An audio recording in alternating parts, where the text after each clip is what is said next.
जालन्यात सकल मातंग समाजची भव्य बैठक संपन्न। अतुल आघाम हत्या प्रकरणाचा निषेध आणि 8 जूनच्या संघर्ष क्रांती महामोर्चाची हाक। जालना सकल मातंग समाजाच्या संयुक्त विद्यमाने जालना येथे नुकतीच भव्य मराठवाडा विभागस्तरीय बैठक पार पडली। या बैठकीत मातंग समाजाच्या आरक्षणाच्या उपवर्गीकरण अंमलबजावणीवर सविस्तर चर्चा करण्यात आली। अतुल आघाम हत्या प्रकरणाचा तीव्र निषेध। या बैठकीदरम्यान जालन्यातील पिरकल्याण येथील अतुल आघाम यांच्या दुर्दैवी हत्या प्रकरणाचा समाज बांधवांनी तीव्र शब्दांत निषेध नोंदवला। या घटनेमुळे समाजात मोठा संताप असून आरोपींवर कठोर कारवाईची मागणी करण्यात आली। 8 जून रोजी संघर्ष क्रांती महामोर्चा या अन्यायाविरुद्ध आणि आरक्षणाच्या प्रलंबित मागण्यांसाठी येणाऱ्या 8 जून रोजी मातंग समाजाच्या वतीने संघर्ष क्रांती महामोर्चा काढण्याचा निर्णय घेण्यात आला आहे। या निर्णायक लढाईत सहभागी होण्यासाठी तमाम महाराष्ट्रभरातील समाज बांधवांना मोठ्या संख्येने उपस्थित राहण्याचे आवाहन व्यासपीठावरून करण्यात आले। स्वागत समारंभ आणि मान्यवरांची उपस्थिती। या कार्यक्रमाचे आयोजन सामाजिक कार्यकर्ते माननीय श्री विष्णुभाऊ गवळी यांनी केले होते, तर कार्यक्रमाच्या संयोजिका म्हणून माननीय श्रीमती जयाताई राजकुंडल, संस्थापक अध्यक्षा सत्यशोधक मातंग विकास आघाडी यांनी धुरा सांभाळली। कार्यक्रमाच्या सुरुवातीस माननीय श्रीमती जयाताई राजकुंडल व उपस्थित सर्व मान्यवरांचे स्वागत करण्यात आले, तसेच आयोजकांचेही विशेष स्वागत पार पडले। मंचावरून मान्यवरांनी उपस्थितांना मार्गदर्शन करताना समाजाच्या विविध मागण्या सरकारपर्यंत पोहोचवण्याचे आवाहन केले।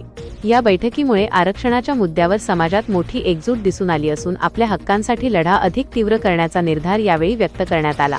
या महत्त्वपूर्ण बैठकीला मराठवाड्यातून आलेल्या समाज बांधवांचा उत्स्फूर्त प्रतिसाद लाभला।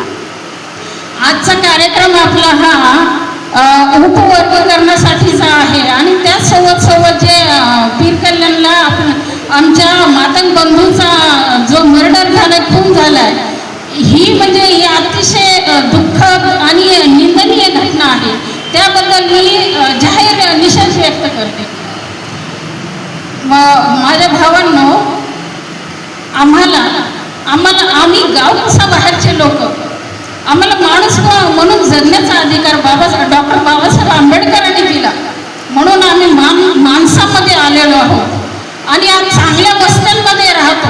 आम्हाला या वस्त्यांमध्ये राहण्याचा अधिकार नव्हता, परंतु बांधवांनो, त्याचबरोबर आम्हाला न्याय, हक्क, बंधुता आणि समानता हाही बाबासाहेबांनी आम्हाला घटनेच्या माध्यमातून आम्हाला हा अधिकार दिलेला आहे।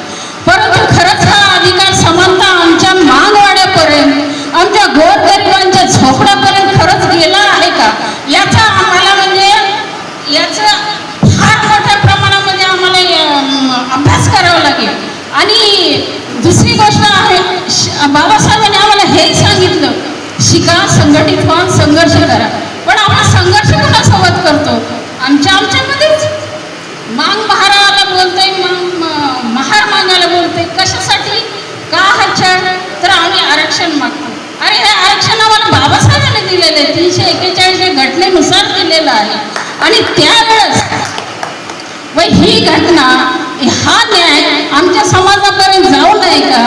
मग तुमचं, आणि विशेष म्हणजे जेव्हा आम्ही रस्त्यावर उतरतो किंवा आम्ही कार्यक्रम आयोजित करतो किंवा त्यांना आम्ही सांगण्याचा प्रयत्न करतो की बाबा आमचा समाज फार मागासवर्गीय आहे, मागासलेला आहे, आणि आत्ता या घडीला आता गेली 25 वर्षे आमचा समाज चांगल्या प्रकारे शिकून तयार आहे, तरी देखील आमच्या समाजाला नाव ठेवणे हे कितपत योग्य आहे? ते पोत्रात आहे, त्यांनी शेण काढायचं, त्यांनी झाडू बनवायचं, त्यांनी नाल्या काढायच्या, हा कोणता न्याय आहे हो? हा न्याय जर तुमच्याकडे असेल आणि तुम्ही स्वतःला जर बुद्धिस्ट समजत असाल तर कोणता बुद्धिस्ट आहे तुम्ही? अरे तुम्ही पूर्वपार महारच आहे, जी की तुम्ही मार्गी सोडलीच नाही, जी की तुमच्या शब्दांमध्ये येते। आमचा समाज तयार आहे, जरी पूर्ण नसला तरी 10% तरी आमचा मातंग समाज हा आज शिकून सवरून तयार आहे, आणि नसेलही तरी मी हे माझ्या बांधवांना आव्हान करते की आपल्या मुलाबाळांना चांगल्या प्रकारे शिक्षण द्या, त्यांना मोठं करा, उच्च शिक्षण द्या, इतरांच्या बरोबरीने स्पर्धा करण्यासाठी त्यांना तयार करा, त्यांना जगाची ओळख करून द्या आणि कोणत्याही जाती धर्माच्या वादामध्ये त्यांना पडू देऊ नका माझ्या बांधवांना। ही माझी तुम्हाला कळकळीची विनंती आहे। तुम्हाला इतर समाजाच्या बरोबरीने जर आपल्याला जायचं आहे आणि आम्ही आता प्रगतीच्या वाटेवर येत आहोत. आम्ही आमचा हक्क मागत आहोत. आम्हाला मुख्य प्रवाहामध्ये यायचं आहे. तर तुम्ही आमच्या टांगा खिचता, आमच्या समाजाची दिशाभूल करता. दिशाभूल काय आहे माहित आहे का? अरे मागांना तुम्ही कशाला आरक्षण मागताय? तुम्हाला 0.11% मिळेल. मला अक्षरशः अधिकारी सुद्धा बोलले, मी त्यांच्याशी खूप डिबेट केली, माझे भांडणं झाले त्यांच्याशी. आम्हाला जे मिळेल ते मिळेल, पण तो आमच्या हक्काचा असेल हे आम्ही इथे नमूद करू इच्छितो.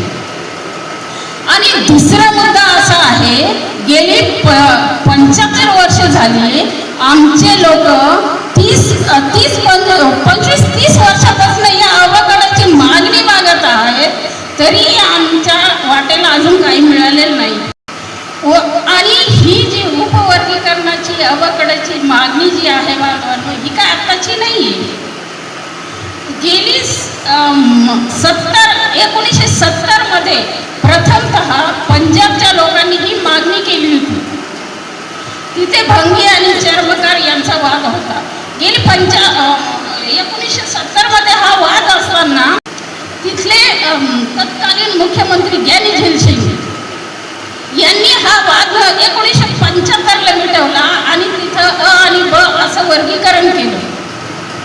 त्याच्यानंतर जवळच हरियाणा आहे, हरियाणामध्ये सुद्धा हे लोन गेलं. हरियाणामध्ये हे तिथले तत्कालीन मुख्यमंत्री भजनलाल त्यांनी सुद्धा ही मागणी मान्य केली.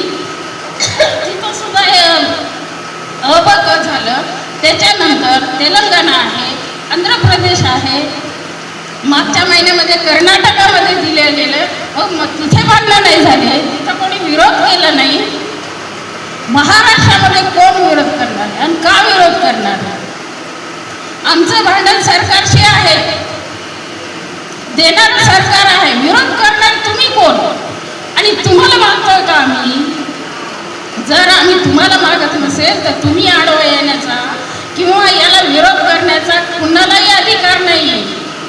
आम्हाला घटनेने बोलण्याचा अधिकार दिलेला आहे, आमचे हक्क मागण्याचा अधिकार दिलेला आहे. त्यामुळे आम्ही आमच्या वर्गीकरणाची मागणी ही गव्हर्नमेंटकडे करत आहोत.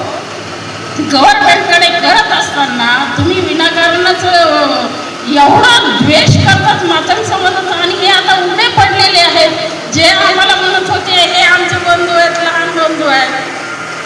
कोण कसला बंधू आलाय? अरे घरामध्ये दोघं भाऊ व्यवस्थित राहणे, त्यांच्यामध्ये सख्य नसते. मग तुम्ही परके आमचे भाऊ कसे झालं? बरं म्हणता तुम्ही भाऊ, तर कोणती तुम्ही जबाबदारी स्वीकारली? जो छोटा भाऊ आहे तो जसा आहे तसाच त्याला ठेवला, त्याला वरती काढण्याचा प्रयत्न नाही केला.